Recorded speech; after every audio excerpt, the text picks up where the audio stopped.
നമസ്കാരം. ഞാനിന്ന് പറയാൻ ഉദ്ദേശിക്കുന്ന ഒരു വിഷയം നമ്മുടെ ഈ മണ്ണിൻ്റെ ഗുണമേന്മയെക്കുറിച്ചാണ്.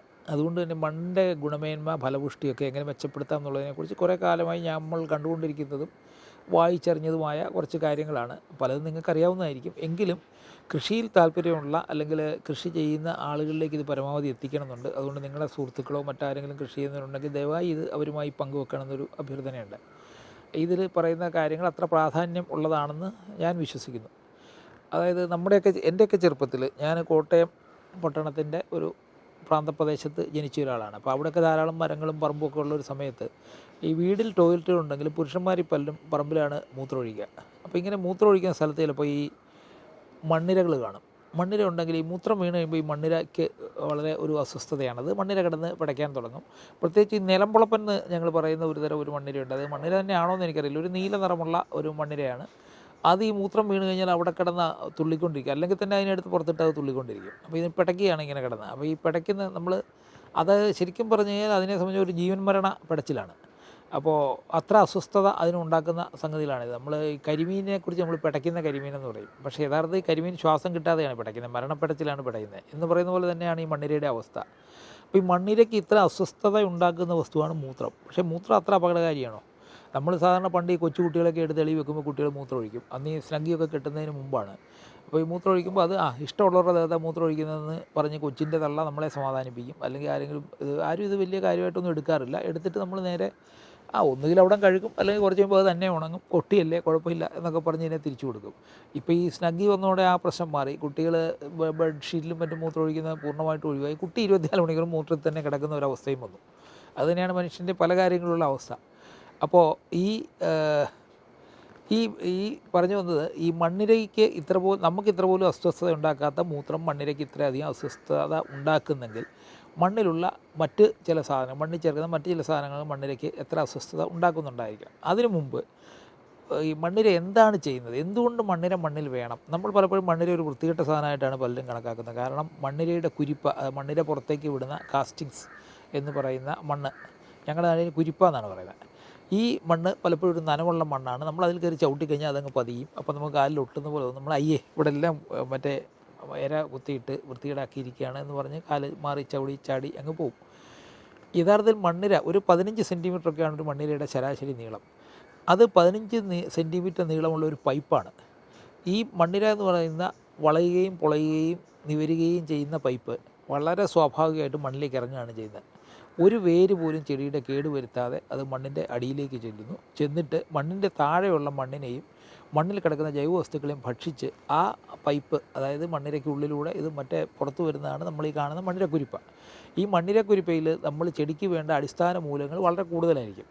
ഒരു ഉദാഹരണം പറഞ്ഞു കഴിഞ്ഞാൽ നമ്മൾ നൈട്രജൻ, ഫോസ്ഫറസ്, പൊട്ടാഷ്യം, ഇതാണ് നമ്മൾ വളമായിട്ട് ചേർന്ന NPK ചെടികൾക്ക് ഒക്കെ നമ്മൾ കൊടുക്കുന്ന ഈ 3 മൂലകങ്ങളുണ്ടെങ്കിൽ ചെടികൾക്ക് നല്ല ഫലം കിട്ടും. പൊട്ടാഷ്യം ഉണ്ടെങ്കിൽ അതിൽ കായ കുറച്ച് എണ്ണം കൂടും, കായ വലിപ്പം വെക്കും എന്നൊക്കെ പറഞ്ഞ് നമ്മൾ ഈ സാധനങ്ങളൊക്കെ ചേർക്കുന്നുണ്ട്. പക്ഷേ ഈ സാധനങ്ങൾ മണ്ണിരയിൽ സ്വാഭാവികമായിട്ട് ചേർക്കുന്ന ഒരു ജീവിയാണ് മണ്ണിര. എന്ന് മാത്രമല്ല, നമ്മൾ പറമ്പ് കിളയ്ക്കാറുണ്ട്. തെങ്ങിൻ്റെ വേരിന് കാറ്റ് കിട്ടണം, അല്ലെങ്കിൽ വേരോട്ടം ഉണ്ടാകണം, വെള്ളം നനവ് കിട്ടണം എന്നൊക്കെ പറഞ്ഞ് കാര്യം പലപ്പോഴും ഈ കിളയ്ക്കുമ്പോൾ ഇതെല്ലാം പൊട്ടിപ്പോവുകയാണ് ചെയ്യുന്നത്. നമുക്കറിയാം, നമ്മൾ പലരും ഒരു ഇരുമ്പ് കൈപ്പത്തി ഞാൻ ഉപയോഗിച്ചിരുന്നു, വെച്ച് ഈ ചെടിച്ചട്ടിയിൽ ഇളക്കുമായിരുന്നു. ഇളക്കി കഴിയുമ്പോൾ ചെടിയുടെ പ്രധാന വേരൊഴിച്ചുള്ള മിക്കവാറും വേരുകൾ അത് വെച്ച് പൊട്ടും. ഞാനൊക്കെയാണെങ്കിൽ കുറച്ച് റാഷായിട്ട് അത്ര ശ്രദ്ധയില്ലാതെ കാര്യങ്ങൾ ചെയ്യുന്ന ആളാണ്. അപ്പോൾ ഒരു 4 ഇളക്ക് കഴിയുമ്പോൾ ചെടി ഒരു പരുവാകും. എന്നാൽ ഈ മണ്ണിര എന്ന് പറയുന്ന വിദ്വാൻ ഒരു വേരിനെ പോലും പൊട്ടിക്കാതെയാണ് മണ്ണിനുള്ളിലേക്ക് പോകുന്നത്. അപ്പോൾ അങ്ങനെ പോയിട്ട് ഇത് മേൽമണ്ണ് എന്ന് പറയുന്ന സാധനം, അതായത് നമ്മുടെ ഈ ചെടികളുടെയും എല്ലാ കൃഷിയുടെയും അടിസ്ഥാന ആവശ്യം എന്ന് പറഞ്ഞാൽ മേൽമണ്ണാണ്. ഈ മേൽമണ്ണെന്ന് പറഞ്ഞാൽ എപ്പോഴും അടിയിലെ മണ്ണിനെ വളം ചേർത്ത് മുകളിൽ കൊണ്ടുവന്ന് ഇടുന്നതാണ്. അത് ഈ ഇലകളും മറ്റും അടിഞ്ഞുണ്ടാകുന്ന പോഷക സമൃദ്ധമായ മണ്ണെന്നാണ് നമ്മളതിനെ അവശേഷിപ്പിക്കുന്നത്. ഈ ഇല സ്വാഭാവികമായിട്ടും മണ്ണിൽ ചേരാൻ ഒരുപാട് സമയമെടുക്കും. പക്ഷേ അതേസമയത്ത് ആ ഇല ഈ അട്ടയും മണ്ണിരയൊക്കെ പോലെയുള്ള ജീവികൾ തിന്നു കഴിയുമ്പോൾ അത് പെട്ടെന്ന് മണ്ണിലേക്ക് കൂടുതൽ വേഗത്തിൽ ചേരുകയാണ്. ഈ വലിയ കറുത്ത അട്ടകൾ പലപ്പോഴും ഈ മരത്തിൻ്റെയൊക്കെ ചുവട്ടിൽ കാട്ടിലൊക്കെ കാണാറുണ്ട്. അവ നിരുപദ്രവകാരികളായ ജീവികളാണ്. അത് തിന്നുന്നു, മണ്ണിലേക്ക് ചേരുന്നു. ആ അട്ട ചെയ്യുന്നത് ഫോസ്ഫറസും കൂടെ മണ്ണിൽ ചെല്ലുന്നു. മണ്ണിര കുത്തിയിട്ട കുരിപ്പയിൽ പലപ്പോഴും 4 ഇരട്ടി ഫോസ്ഫേറ്റ് ഉണ്ടെന്നൊക്കെയാണ് പഠനങ്ങൾ തെളിയിക്കുന്നത്. ശാസ്ത്രീയമായിട്ട് ഒരുപാട് പഠനങ്ങൾ അതേക്കുറിച്ച് നടക്കുന്നുണ്ട്. അധികം കിളയ്ക്കാത്ത സ്ഥലങ്ങളിലാണ് മണ്ണിര കാണുന്നത്. കാരണം കിളയ്ക്കുമ്പോൾ അത് മുറിഞ്ഞു പോകും. പിന്നെ അത് തന്നെ മണ്ണിൻ്റെ മുകളിൽ വരുമ്പോൾ അതിനങ്ങനെ എന്തൊക്കെയോ പ്രശ്നങ്ങളുണ്ട്. എന്തായാലും നമ്മൾ കിളയ്ക്കാതെ ഈ ജൈവവസ്തുക്കൾ അങ്ങനെ തന്നെ കിടക്കുന്ന മണ്ണിരകൾ പെറ്റുപെരുകും.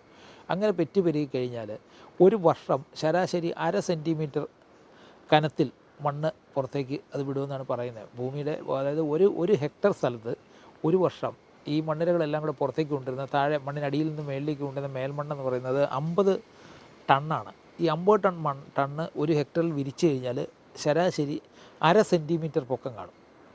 അത്രയും മണ്ണ് കൊണ്ടുവരാൻ ഈ മണ്ണിരകൾക്ക് പറ്റും. വളരെ എത്ര സൈലൻ്റായിട്ട്, എത്ര നിശബ്ദമായിട്ട് ഇത്രയും വലിയ സേവനമനുഷ്ഠിച്ച ജീവിയാണ്. ഇതൊരു 30 വർഷമായിട്ട് കിളയ്ക്കാതെ കിടക്കുന്ന സ്ഥലങ്ങളിൽ മണ്ണിര കൊണ്ടുവന്നിരിക്കുന്ന ഏകദേശം 18 സെൻറ്റിമീറ്റർ വരെ കനത്തിൽ മേൽമണ്ണാണെന്നാണ് ഈ പഠനങ്ങൾ പലതും തെളിയിക്കുന്നത്. അപ്പോൾ ഈ 18 സെൻറ്റിമീറ്റർ മേൽമണ്ണെന്ന് പറഞ്ഞാൽ നമുക്ക് ആലോചിക്കാനേ ഒക്കുകയില്ല. അത്രയും ഫലഭൂയിഷ്ടമായ മേൽമണ്ണുണ്ടെങ്കിൽ അവിടെ എന്തും വളരും. പക്ഷേ നിർഭാഗ്യവശാൽ നമ്മൾ ഈ മണ്ണിരകളെ ജീവിക്കാൻ അനുവദിക്കുന്നില്ല. നമ്മൾ മണ്ണിൽ ചേർക്കുന്ന കുമ്മായവും മറ്റു രാസവളങ്ങളുമൊക്കെ ഞാൻ നേരത്തെ മൂത്രത്തിൻ്റെ കഥ പറഞ്ഞതാണ്. ഈ മൂത്രം എത്രമാത്രം നമുക്ക് അപകടകരമല്ലാത്ത ഒരു വസ്തു ഈ ചെറിയ ജീവിക്ക് എത്ര അപകടകരമാകുന്നു. ഇതേപോലെ തന്നെയാണ് കുമ്മായം. സത്യത്തിൽ ഈ വൈക്കം സത്യാഗ്രഹത്തെക്കുറിച്ച് എവിടെയോ വായിച്ചു. വൈക്കം സത്യാഗ്രഹത്തിൽ പങ്കെടുത്ത സുബ്രഹ്മണ്യൻ നമ്പൂതിരി എന്നോ മറ്റോ പറയുന്ന ഒരാളെ ആ സമരവിരുദ്ധർ, സമരത്തിനെതിരായിട്ട് പ്രവർത്തിക്കുന്ന ആളുകൾ, ഇദ്ദേഹം സമര അനുകൂലിയായിരുന്നു, പിടിച്ചുകൊണ്ട് പോയിട്ട് അദ്ദേഹത്തിൻ്റെ കണ്ണിൽ ചുണ്ണാമ്പ് എഴുതുകയാണ് ചെയ്തത്. അപ്പോൾ ഈ ചുണ്ണാമ്പ് എഴുതിയോടെ അയാളുടെ കാഴ്ച നഷ്ടപ്പെട്ടു, അദ്ദേഹം അന്ധനായിട്ട് ജീവിച്ച് മരിക്കേണ്ടി വന്നു.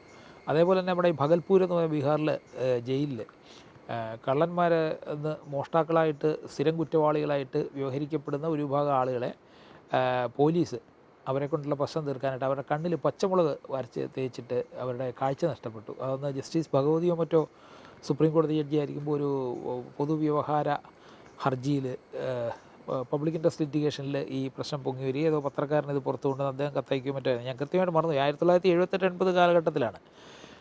എന്തായാലും പച്ചമുളകിൻ്റെ ശക്തി ഏതാണ്? പച്ചമുളകിന് ഒരാളുടെ കാഴ്ച കളയാൻ പറ്റും. അപ്പോൾ അങ്ങനെ കാഴ്ച കളയുന്ന പച്ചമുളക് നമ്മളിവിടെ അരച്ച് വെളുത്തുള്ളി ചേർത്ത് വേറെ എന്തെങ്കിലുമൊക്കെ ചേർത്ത് ജൈവ കീടനാശിനി എന്ന് പറഞ്ഞ് ചെടിയിൽ തളിക്കുകയാണ്. മണ്ണിര മാത്രമല്ല, കോടിക്കണക്കിന് സൂക്ഷ്മജീവികളും ചെറിയ പ്രാണികളും എല്ലാം ഇതുപോലെ നമ്മുടെ ചെടികളെ വളർച്ചയെ സഹായിക്കുന്നവയുണ്ട്. അവയെല്ലാം നമ്മൾ ഈ ജൈവ കീടനാശിനി പ്രയോഗത്തിലൂടെ, ആ പ്രയോഗം തന്നെ തെറ്റാണ്. കാരണം ജൈവം എന്ന് പറഞ്ഞാൽ ജീവിച്ചിരിക്കുന്നതാണ്, കീടനാശിനി നശിപ്പിക്കുന്നതാണ്. നമ്മൾ പറയുന്ന ബോഡോ മിശ്രിതം വലിയ പ്രശ്നമൊന്നും ഇല്ലാത്തൊരു സാധനം, നമുക്ക് പ്രശ്നമില്ലാത്ത സാധനം എന്നുള്ളതാണ്. ചുണ്ണാമ്പും തുരിശും കൂടെ ചേർത്ത ഒരു മിശ്രിതം സൂക്ഷ്മജീവിയെ ഇല്ലാതാക്കും. നമ്മൾ ചെയ്യുന്നത് അത് തന്നെയാണ്. സൂക്ഷ്മജീവി ഇല്ലാതായി കഴിഞ്ഞാൽ പൂപ്പലില്ലാതാകും. നമ്മൾ ഒരു സ്വാഭാവികമായ ഒരു ആവാസ വ്യവസ്ഥയെ പൊളിച്ചടുക്കി അതിനെ മാറ്റി നമ്മൾ കൃത്രിമമായ ഒരു ആവാസ വ്യവസ്ഥ ഉണ്ടാക്കുകയാണ്. അപ്പോൾ അവിടെ വരുന്ന എല്ലാ സാധനങ്ങളും നമ്മളെ സംബന്ധിച്ച് കീടങ്ങളാണ്, അല്ലെങ്കിൽ വേണ്ടാത്ത വസ്തുക്കളാണ്. അപ്പോൾ അതിനെ നശിപ്പിക്കാൻ വേണ്ടിയാണ് നമ്മുടെ എനർജി ഏറ്റവും കൂടുതൽ നമ്മൾ ചിലവാക്കുന്നത്. നിങ്ങൾ ഈ കാടുകളിലേക്കെല്ലാം നോക്കുക, അതായത് ഒരു ഫ്ലവറിങ് ഫോറസ്റ്റാണ്. നിങ്ങളുടെ അടുത്തുള്ള ഏതെങ്കിലും സർപ്പക്കാവിൽ എവിടെയെങ്കിലുമൊക്കെ പോയി നോക്കുക, അത്തരം വലിയ മരങ്ങൾ ഒരിടത്തും വളർന്നു നിൽക്കുന്നത് നമുക്ക് കാണാൻ പറ്റില്ല. ഈ മരങ്ങൾക്കൊന്നും ആരും ഒരു തുള്ളി വെള്ളം പോലും ഒഴിച്ചിട്ടില്ല. അതിൻ്റെ ചുവട്ടിൽ ആരും ഒരു സ്പൂൺ രാസവളം പോലും കൊണ്ട് ഇട്ടിട്ടില്ല. മറ്റേതെങ്കിലും ജൈവവളം ഇട്ടിട്ടില്ല, ഒരു വളം ഇട്ടിട്ടില്ല. കാരണം ഈ ജൈവവളത്തിൽ നിന്ന് ഇപ്പോൾ വേപ്പിൻ പിണ്ണാക്ക് മണ്ണിൽ ചേർക്കുമ്പോൾ, വേപ്പിൻ പിണ്ണാക്കെന്ന് പറയുന്നത് വേപ്പ് നമ്മുടെ ഈ സൂക്ഷ്മാണുക്കളെ നശിപ്പിക്കുന്ന ഒരു സാധനമാണ്. ഒരുപാട് സൂക്ഷ്മജീവികൾക്കത് പ്രശ്നമായിരിക്കണം. ഇവിടെ തന്നെ ഈ ചെടികളുടെ ഇലയൊക്കെ പ്രാണികൾ തിന്നുന്നുണ്ട്. അത് വളരെ സ്വാഭാവിക ഒരു സംഗതിയാണ്. കാരണം ചിത്രശലഭങ്ങൾ ഇതിൻ്റെ ഇല തിന്നില്ലെങ്കിൽ ചിത്രശലഭങ്ങളുടെ ലാർവ അതിന് വളരാൻ ഒക്കില്ല. അതങ്ങനെ വളരുക എന്നുള്ളത് അതുകൊണ്ട് ചെടി നശിച്ചു പോകുന്നില്ല. ഇതിനൊരു ബാലൻസ് വേണം. ഇതിൽ എല്ലാ പ്രാണികളും തമ്മിൽ പരസ്പരം ഒരു ബാലൻസ് ഉണ്ടാകുകയും ആ ബാലൻസിൻ്റെ അടിസ്ഥാനത്തിൽ കാര്യങ്ങൾ മുമ്പോട്ട് പോവുകയും ചെയ്യുകയാണെങ്കിൽ പ്രകൃതിയെ സംബന്ധിച്ച് വളരെ സൗഹൃദപരമായ ഒരു രീതിയിൽ കാര്യങ്ങൾ പോകും. അതില്ലാതെ വരുമ്പോഴാണ് ഈ പ്രശ്നം. അപ്പോൾ നമ്മുടെ വിഷയത്തിലേക്ക് വരാം, മണ്ണാണ്.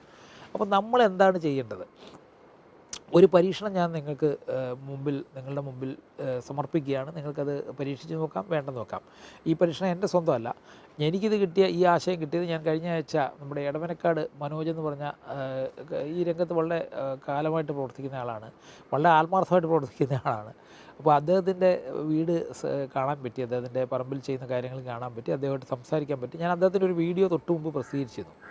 അപ്പോൾ അദ്ദേഹം പറഞ്ഞൊരു കാര്യമാണ്, അത് നമ്മളിവിടെ ഒന്ന് പരീക്ഷിച്ച് നോക്കുക. അതായത് നിങ്ങൾക്കിപ്പോൾ ഒരു ഏക്കർ സ്ഥലം ഉണ്ടെങ്കിൽ അതിലൊരു 10 സെൻറ്റ് നിങ്ങൾ ഇങ്ങനത്തെ കാര്യങ്ങളായിട്ട് മാറ്റി വെക്കുക. ഇങ്ങനെ 10 സെൻറ്റേ ഉള്ള 1 സെൻറ്റ് മാറ്റി വെക്കുക, 5 സെൻറ്റേ ഉള്ളെങ്കിൽ 1/2 സെൻറ്റ് മാറ്റി വെക്കുക. അതിൽ താഴെയാണ് പിന്നെ മാറ്റി വെക്കണം എന്ന് ഞാൻ പറയുന്നില്ല. എങ്കിൽ പോലും വേണ്ടി വരും. കാരണം ഒരു വീട്ടിൽ കുറച്ച് വേസ്റ്റൊക്കെ എന്തായാലും ഉണ്ടാകും. ഇതൊക്കെ നമ്മൾ കത്തിക്കുകയും അല്ലെങ്കിൽ ഇതെടുത്ത് വഴിയിലോട്ടിടുകയൊക്കെ ചെയ്യുന്നതിന് പകരം കുറച്ച് സ്ഥലം, എത്രയും കുറച്ചായാലും കുഴപ്പമില്ല, അവിടെ ഈ ജൈവ വസ്തുക്കളെല്ലാം കൂടെ വെറുതെ കൂട്ടിയിടുക. അത് മണ്ണിലേക്ക് ചേർന്നുകൊള്ളും. അവിടെ നമ്മൾ കയറി വേറെ അക്രമങ്ങളൊന്നും കാണിക്കാതിരുന്നാൽ മതി. മണ്ണെണ്ണ ഒഴിക്കുകയോ അല്ലെങ്കിൽ വേറെ രാസവസ്തുക്കൾ ഒഴിക്കുകയോ അല്ലെങ്കിൽ തീയിടുകയോ ഒക്കെ ചെയ്യാതിരുന്നു കഴിഞ്ഞാൽ സ്വാഭാവികമായിട്ടൊരു മണ്ണിര ഉണ്ടാകും. മണ്ണിര ഈ സാധനങ്ങളൊക്കെ ഭക്ഷിക്കും, മണ്ണിൽ ചേർക്കും. ഇങ്ങനെ ഒരു കുറേ കാലമായി കഴിയുമ്പോൾ അവിടെ ഒന്നുകിൽ ചെടികൾ തന്നെ കിളുത്ത് വരും, അല്ലെങ്കിൽ നിങ്ങൾ ഏതെങ്കിലും മരങ്ങളോ നിങ്ങൾക്ക് വേണ്ട സാധനങ്ങളൊക്കെ അവിടെ വെച്ച് നോക്കുക. നിങ്ങൾ ഒരു കാര്യം ആലോചിക്കുക, പണ്ട് നമ്മുടെ ഈ പറമ്പുകളിലൊക്കെ നിന്ന വളരെ വലിയ മരങ്ങളുണ്ടായിരുന്നു. ഇപ്പോൾ അത്തരം മരങ്ങളൊന്നും എങ്ങും കാണാനില്ല. റോഡ് സൈഡിലൊക്കെ അപൂർവമായിട്ട് ചില മാവുകളൊക്കെ നിൽപ്പുണ്ട്. പക്ഷേ മറ്റേ വീടുകളിലൊക്കെ നിൽക്കുന്ന മാവിൻ്റെയും പ്ലാവിൻ്റെയും ഒക്കെ വലിപ്പം വളരെ വലുതായിരുന്നു. നമ്മുടെ ചുറ്റുമുള്ള സർപ്പക്കാവുകളിൽ പോയി നോക്കിക്കഴിഞ്ഞാൽ വളരെ വലിയ മരങ്ങൾ ഈ സർപ്പക്കാവുകളിലുണ്ട്. എന്ന് വെച്ചാൽ ഒരു വളർച്ചയുടെ പല സ്റ്റേജുണ്ട്. ഇപ്പോൾ അത് സർപ്പക്കാവിനെക്കുറിച്ചൊരു വീഡിയോ ഇതിൽ തന്നെ ചെയ്തിട്ടുണ്ട്. മറ്റേ പുന്നക്കുടം ഭഗവതി ക്ഷേത്രം ട്രസ്റ്റിൻ്റെ പേരിൽ എറണാകുളത്ത് ഒരു 8 ഏക്കർ സ്ഥലം അവർ കാടാക്കി നിർത്തിയിരിക്കുകയാണ്. ആ സ്ഥലത്തിൻ്റെ വാണിജ്യ മൂല്യം തന്നെ ഏതാണ്ട് 50 കോടി രൂപയാണ്. അപ്പോൾ ആ 50 കോടി രൂപ വിലയുള്ള സ്ഥലം ആ കുടുംബം ഇതിനു വേണ്ടി കാവിന് വേണ്ടി മാറ്റി വെച്ചിരിക്കുന്നതുകൊണ്ട് ആ ഒരു പരിസര പ്രദേശത്ത് മുഴുവൻ വെള്ളം കിട്ടുന്നതും വായു കിട്ടുന്നതിലൊക്കെ അതിന് വലിയ പങ്കുണ്ട്. എന്ന് മാത്രമല്ല, നമുക്ക് പഠിക്കേണ്ട ഒരുപാട് കാര്യങ്ങൾ അവിടെ ചെന്നാൽ പഠിക്കുക. ഈ മരങ്ങൾക്ക് കുറേ കഴിയുമ്പോൾ അതിൽ ചില ഫംഗസുകൾ വന്ന് കുറേ ചിത്രങ്ങളുണ്ടാകുന്നു, അല്ലെങ്കിൽ ആ മരത്തിൻ്റെ തന്നെ ഫോർമേഷൻ മാറുന്നു, അതിൻ്റെ വേരുകൾ ചില പ്രോസസ്സുകൾ സൈഡിലേക്ക് ഇത് വരുന്നു. അപ്പോൾ ഇതൊക്കെ നമുക്ക് അവിടെ കണ്ടുപഠിക്കാൻ പറ്റും.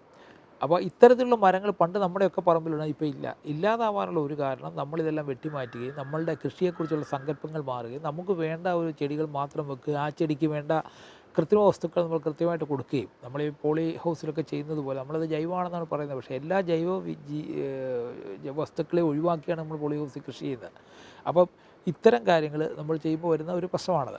ഇത് നമ്മുടെ തന്നെ, നിങ്ങൾ തന്നെ ആലോചിച്ച് നോക്കുക. നിങ്ങളുടെയൊക്കെ ജീവിതത്തിൽ തന്നെ, നിങ്ങളുടെയൊക്കെ ഒരുപക്ഷെ എൻ്റെ പ്രായമുള്ള ആൾക്ക് അവരുടെ ചെറുപ്പത്തിലേക്ക് ആലോചിച്ച് കഴിഞ്ഞാൽ, എൻ്റെ വീട്ടിൽ ഈ പാത്രം കഴുകുന്ന വെള്ളം പോയി വീഴുന്നൊരു സ്ഥലം ഉണ്ടായിരുന്നു. ആകെ 10 സെൻറ്റ് സ്ഥലമാണ് എൻ്റെ സ്വന്തം വീട്ടിലുണ്ടായിരുന്നത്. അപ്പോൾ അതിൻ്റെ ഈ പാത്രം കഴുകി വെള്ളം വീഴുന്ന ഭാഗത്ത് അതെല്ലാം കൂടെ കെട്ടി, അവിടെ ഈ ചാരവും ഇതും എല്ലാം കൂടെ കെട്ടി നിൽക്കും. ഈ നമ്മൾ തൂത്തുവാരുന്ന ചപ്പും ചവറും എല്ലാം അങ്ങോട്ടാണ് ഇടുന്നത്, കത്തിക്കാറില്ലായിരുന്നു. അപ്പോൾ ഇതെല്ലാം കൂടെ അവിടെ കിടന്ന് അഴുകി മണ്ണിര, ഞാൻ അത് അങ്ങനെ കത്തിക്കാൻ നിൽക്കുന്ന എൻ്റെ ഒരു പേഴ്സണൽ വ്യക്തിപരമായ താല്പര്യമായിരുന്നു. കാരണം അവിടെ നിന്ന് മണ്ണിര ധാരാളമായിട്ട് ചൂണ്ടയിടാനായിട്ടൊക്കെ കിട്ടുമായിരുന്നു. അപ്പോൾ അങ്ങനെ ഉള്ള സ്ഥലത്ത് വളർന്ന ഒരു കോവലുണ്ടായിരുന്നു. ഈ കോവൽ അവിടെ തന്നെ വളർന്നാണോ വെച്ചാണോ എന്ന് ഞാൻ ഓർക്കുന്നില്ല. എന്തായാലും അത് അവിടുന്ന് വളർന്ന് വീടിൻ്റെ ഒരു കുറച്ച് ഭാഗം ഒരു ഷീറ്റിട്ട ഒരു മേൽക്കൂര ഉണ്ടായിരുന്നു. ഈ ഓട് തേങ്ങ വീണ് പൊട്ടാതിരിക്കാനായിട്ട് ഈ പാത്രം കഴുകുന്ന ഭാഗത്ത് ഷീറ്റിട്ടിരുന്നു. അതിൻ്റെ പുറത്തേക്ക് ഈ സാധനം പടർന്ന് കയറിയിട്ട് ഈ കോവൽ ഇത്രയും അധികം കോവയ്ക്ക കായ്ച്ച് കിടക്കുന്ന ഒരു കാഴ്ച ഞാൻ അങ്ങനെ കണ്ടിട്ടില്ല. അപ്പോൾ ഒരു 2 or 3 ദിവസം കൂടുമ്പോൾ ഞാനൊരു ഏണി വെച്ച് അതിൻ്റെ മുകളിൽ കയറി ചരുവം നിറയെ കോവയ്ക്ക പറിച്ച് താഴെ ഇറങ്ങുമായിരുന്നു. ഇതിന് പ്രത്യേകിച്ച് ആരും ഒരു വളവും ചെയ്തിട്ടില്ല. ഈ നമ്മൾ ഈ കഴുകുന്ന വെള്ളം വീഴുന്ന ഭാഗത്ത് നിന്ന് ഇത് പോകുന്നതാണ്. അവിടെ ഇതുപോലെ ചിലപ്പോൾ അതിൽ തക്കാളി തന്നെ മുളയ്ക്കും, അല്ലെങ്കിൽ വേറെ എന്തെങ്കിലുമൊക്കെ മുളയ്ക്കും. ഈ സാധനം വളരുകയും ചെയ്യും. ഇവിടെ നമ്മൾ യഥാർത്ഥത്തിൽ ചെയ്യുന്നത്, ഒരു വീടിനെ നമ്മൾ, അല്ലെങ്കിൽ കൃഷി ഇപ്പോൾ നമ്മൾ ചെയ്യുമ്പോൾ നമ്മൾ പറമ്പിനെ ഒരു പരീക്ഷണശാലയാക്കുകയാണ്. നമ്മൾ പറയുന്നു pH 7 ആയിരിക്കണം. മീൻ കൃഷി ചെയ്യണം, അതിൻ്റെ വെള്ളത്തിൻ്റെ pH 7 ആയിരിക്കണം. അപ്പോൾ ഈ pHനെ പിന്നെ മണ്ണിനെ തിരിച്ച് pHലേക്ക് അഡ്ജസ്റ്റ് ചെയ്യാനായിട്ടാണ്. നമ്മളെന്ന് വെച്ചാൽ ഈ കട്ടിലിനൊപ്പം കാല് മുറിക്കുന്ന ഒരു പരിപാടിയാണ് നമ്മൾ ചെയ്യുന്നത്. അല്ലാതെ കാലിനനുസരിച്ച് ഒരു കട്ടിൽ പണിയല്ല. പറമ്പ് എന്താണോ നമ്മളോട് ചെയ്യാൻ പറയുന്നത് അതനുസരിച്ചുള്ളൊരു കൃഷിയാണ് നമ്മളവിടെ ചെയ്യേണ്ടത്. അല്ലാതെ പറമ്പിനെ നമ്മൾ മൊത്തം വടിച്ചു മാറ്റി വേറെ ഒരു പുതിയ ലോകം നമുക്കവിടെ സൃഷ്ടിക്കാൻ പറ്റും എന്ന് വിചാരിച്ചാൽ പറ്റും. കൃത്രിമമായിട്ട് കുറേ നാൾ നമുക്ക് ചെയ്യാൻ പറ്റും, പക്ഷേ നമ്മൾ ഉദ്ദേശിക്കുന്ന ഫലങ്ങൾ ഉണ്ടാകുകയില്ല. എന്ന് മാത്രമല്ല, അങ്ങനെയുള്ള ഒരു സ്ഥലത്ത് ഉണ്ടാക്കി നമ്മൾ കഴിക്കുന്ന സാധനങ്ങൾ നമ്മുടെ ശരീരത്തിൽ ഉണ്ടാക്കുന്ന അതിനേക്കാൾ വലിയ അപകടങ്ങളൊക്കെ. കാരണം ഈ തന്മാത്രകളൊന്നും അലിഞ്ഞു പോകുമെന്ന് നമുക്ക് വിചാരിക്കാനൊക്കില്ല. നമ്മൾ ഈ ചെടിയുടെ ചുവട്ടിലിടുന്ന ഓരോ കീടവും രാസവസ്തുവും നമ്മുടെ ശരീരത്തിലേക്ക് തന്നെയാണ് വരുന്നത്. അപ്പോൾ അതുകൊണ്ട് ഈ ജൈവ പരീക്ഷണങ്ങൾ എങ്ങനെ ചെയ്യാൻ പറ്റുമെന്നുള്ള, കുറഞ്ഞ ഒരു സ്ഥലത്തെങ്കിലും എങ്ങനെ നമുക്ക് ഈ പറമ്പിനെ നമുക്ക് പഴയ രീതിയിൽ നിലനിർത്താൻ പറ്റും, എങ്ങനെ നമുക്ക് ജൈവ രീതിയിൽ, യഥാർത്ഥ ഒരു ജൈവ രീതിയിൽ. കാരണം ജൈവ രീതി എന്ന് പറയുന്നത് നമ്മളതിൽ കുറച്ച് വേപ്പിൻ പിണ്ണാക്ക് ജൈവവളമാണ്, അല്ലെങ്കിൽ മറ്റേ ഇത് ജൈവമാണ് എന്ന് പറഞ്ഞ് അങ്ങനെ ചേർക്കുകയല്ല.